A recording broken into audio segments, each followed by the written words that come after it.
So now let's talk about exercise, which is a major component of physical energy. To help us today, I've got an expert, Jess Barrow, who's the owner of Motivate Me Fitness. Now the great thing about Jess is that Jess, one, is a real person. She's got 2 kids, she runs her own business, she's married, she's pretty much the chief of staff at home. And the other thing about Jess and her program that she runs here is she's working with real people. Jess isn't working with your CrossFits, she's not working with your triathletes.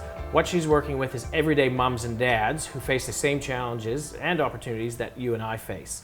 Jess, thanks for having me in. Thanks for coming down. Yeah, I'm excited. It looks great here. Thank you. So, first question, let's start with the basics, all right? Energy, exercise, performance, they're all related. Yeah, sure. But how does exercise impact energy, and therefore how does energy impact performance? Yeah, sure. Well, obviously by exercising will increase your energy. Your energy increases your productivity, is the way I see it, or performance, or your output. And it also makes you happy. So all those things tying in, so I've exercised, I've got my energy, I've increased my production, and that makes you really happy. So that's a great point, because what I wanted to ask is, in our audience there'll be people who are already doing exercise and that's part of their regular routine. My mother-in-law is like that. She does it twice a day. She's at the gym, so she's a freak like that, but she loves it, makes her happy, and then she's quite good at her role. But what about the folks who are going, you know what, I know I need to do it, but I haven't made it happen yet. Yeah. Like, how much should they be doing? Like, what are the recommendations? Yeah, well, the Australian guidelines say 150 minutes a week. Yep. Okay, which is technically a half an hour, 5 times a day. If you could do it every day, that is the ideal scenario. But for some people just starting out, it might be once a week or twice a week. So if you can fit that into your daily routine while you're at work, it could be walking at lunch, it could be walking to your car, it could be the train to work, just those little basic things. Yep. Trying to implement that into what your daily routine is. And for those that are already doing it, a bit of a maintenance thing would be, from walking, you might want to start with a bit of a jog, or from a jog you go to a run.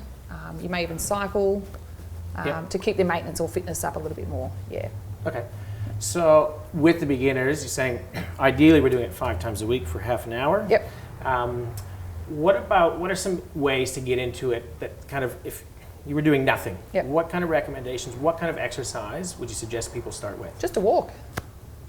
Simple as that. Simple as that. Start with a walk. Yep. Yeah. And a pace, does it matter if they're giving her nails right away, or what, when starting out, what would you suggest, and then what would you, if they started to progress and lift a little bit, what would you You just want to start with a moderate walk. So something flat is ideal. If you're working within the city, it is pretty flat. But as you start to progress, you do want to get some hills. So you want to, obviously, your heart rate to somewhat increase. Yep. That will help increase your fitness, rather than having a steady state the whole way. So the more hills you can kind of get in there, a little bit more undulating. Okay, perfect. Yeah. And what about those, we've probably got some who are already into the exercise as well. Yeah. Let's say if you're kind of at that second phase, so now you're walking, let's say 5 days a week. Sure. What are some other things that people could do then to kind of up the ante? Yeah, so we talk a lot about incidental exercise. So I'd be, if you're catching a train to work, park furthest away, not the closest to the train station, and walk to the train. You could also talk about, say, stairs. So those that have stairs at their workplace, rather than having to take the lift, let's take the stairs. It could be 5 flights, 10 flights, 2 flights, it doesn't matter.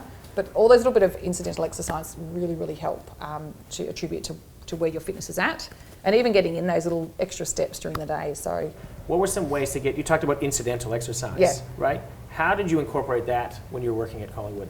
Yeah, well, the key thing was I was super lucky that I had a really supportive boss, and the organisation was great and really encouraged people throughout the organisation to be actively involved in any way. And we weren't far from the city, so we would, rather than catch cabs or drive our car, we'd actually just walk into the city. So yes, it took a little bit more time, again, away from the office, but again, it was, it's important, one, for the environment, but also for ourselves. And we could actually talk about what we were going to do in the meeting as well. Yep. So we almost had a bit of a talk beforehand that was a debrief on the way back. Yeah. So it was actually a very, very productive way to go into a meeting. Yeah, the old walking meeting. Yeah, it was. It was great. Yeah. Fantastic. So it was really good, yeah. What about, I suspect when people start working out with you, Yeah. in some of your programs, Yes. or even in social environments, when people understand what you do, you Yeah. would hear a lot of excuses about why they can't exercise. Yeah, I do. Whether it's ongoing or Yeah. whether it's, oh, I can't do it right now because of this or because of that. Yeah. What are some of the good excuses or some of the funny excuses that you've heard? Look, I guess time's probably the key one. Yeah. People are like, I don't have time. Like, of course you don't. Look, none of us have time. Like, it's very hard, but you've got to make it a commitment and you've got to make it something that you really want to do. Yeah, excuses of, you've had sore toe, sore shoulder, or sitting by the fire eating marshmallows, having a wine. How can I get up from that? They're the night excuses. Yep. And then I've had the early morning excuses as well, which is my alarm went off, but I hit snooze and forgot to wake up Yeah. again. So. Yeah. But look, yeah, like as a trainer, you've got to stay motivated, but you've got to keep motivating others as well. So yeah, really important. Yeah, and I think in the workplace, that's where if people within the workplace understand what some of your exercise goals are as Yeah. well as an individual, then they can be that trainer Yeah. in the office, or at least that support group to Yeah. encourage people to keep going. Yeah. What are some other ways to help people? So again, people are going, right, I don't do enough exercise. Yeah. I want to get to doing that half an hour a day, 5 times a week. What are some ways that help people keep their habits that you've seen Yeah, work? sure. Yeah. So key to this is to trying to keep yourself accountable is to actually try and partner yourself up with someone.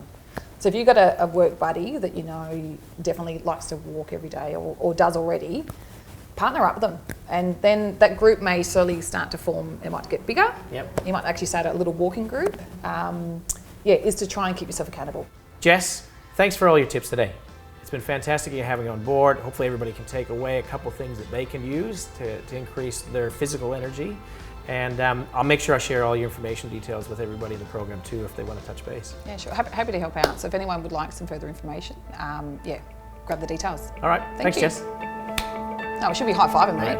Jesus, yeah.